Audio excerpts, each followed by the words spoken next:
I'm going to introduce our next presenter, and this is Alex, who is the co-founder and chief scientific officer of Levadura Biotechnology. Alex, I'm not even going to try for your last name. I know you're going to, it's just better you can introduce yourself to everyone. But Alex received his doctorate in biochemistry from Baylor, focused on muscles and how they become functional. Before Levadura, he was the director of metabolic engineering at Verdesign, where he guided research teams on the production of dicarboxylic acids.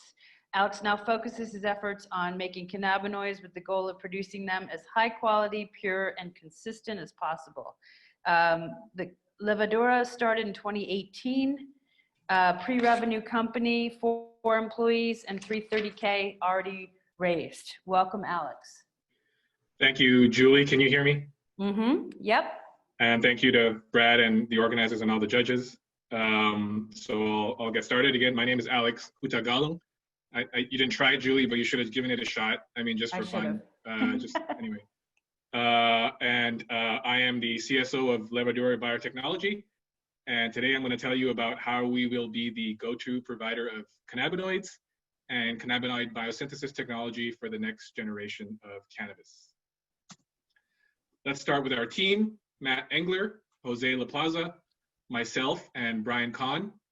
Jose and myself bring the technical expertise of yeast, genetic engineering, and industrial biotech, while Matt and Brian lead business development, strategy, and finance. The 4 of us have worked together extensively before and have taken an industrial biotech process from concept to commercialization. So, what are we going to do for the cannabis market? The cannabis market will be huge, and the non-flower market segments like concentrates and edibles are exploding, with each segment expected to be worth billions of dollars in the next 2 years. Both of these markets rely on a consistent and high-quality source of purified cannabinoids. Furthermore, pharmaceutical applications of cannabis are expected to be worth over $5 billion in the next 7 years. Unfortunately, there's a problem. Consistency in chemical composition is one of the greatest challenges to plant-based drug development. This leads to the question: how will the market efficiently source pure and consistent cannabinoids for the market? Now, I think we all agree that the cannabis plant is amazing and provides benefits unlike any other plant. However, as a means of cannabinoid production, there's lots of room for improvement. The whole process takes several months, with growing being the rate-limiting step. This is a labor and energy-intensive process requiring a large footprint, which, if you're outdoors, is subject to the weather and normal agriculture-related environmental issues. When it comes to extraction and purification, there are numerous substances that need to be removed: mold, lipids and waxes, pesticides, heavy metals, and aflatoxins, just to start. The end result is an often inconsistent cannabinoid mixture based on the plant and quality of the crop.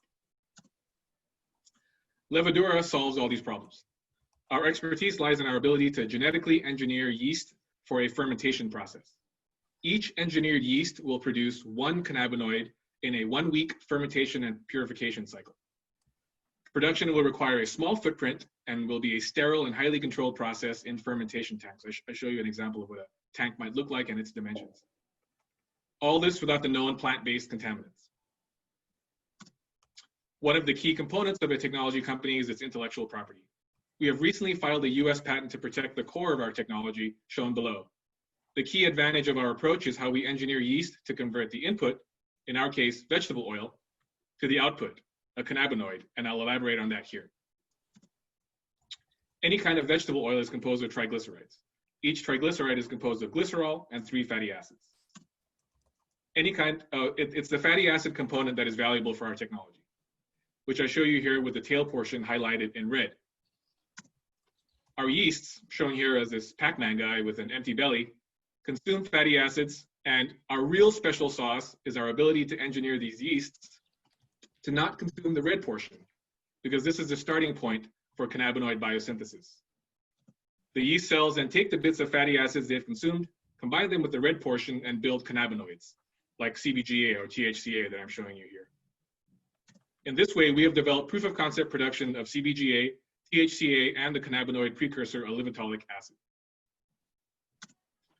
We believe the potential of this technology lies in our ability to control how much of the fatty acid tail we can leave behind to make cannabinoids. For example, the rare cannabinoids of the 4-ol class, THCP or CBDP, which I'm showing you here, have a longer tail shown in green. THC is shown for comparison on the right with a shorter red tail. THCP is found naturally in the plant and has recently been shown to be 33 times more active than THC through binding to the CB1 receptor. Our approach also allows for producing novel cannabinoids. Most plant-based oils are different based on their content of unsaturated fatty acids, like the 2 examples I'm showing you here. Oleic acid in red with 1 unsaturation is a major component of canola oil, while linoleic acid in green with 2 unsaturations is found in sunflower oil. We believe we can engineer our yeast to produce cannabinoids with unusual tails from these fatty acids, which could be great for pharma applications. To provide some context, I'm showing you the structure of agulamic acid, also known as lenabasum, in the drug pipeline of Corbus Pharmaceuticals. Notice its unusual tail. It is at phase 2 or 3 clinical trials for several diseases whereby inflammation is a critical component of their pathology. Hey, Alex, can I jump in here? Sure. And then if I may, I'd love to get some of the judges to ask you some questions. No problem. More about the business model and the stage of the company and so forth. Sure. John, we haven't heard from you. Do you want to jump in with the question here? I just unmuted my audio. Actually, I'm very intrigued by this. My question is, your patents, are they on the yeast itself? Have you developed the actual strain? So the patents, the patent I've just filed, it covers, and this is a general design of a patent in this field, is the organism, right, the process, and the product. So that right, it covers all aspects of the technology from end to end, basically.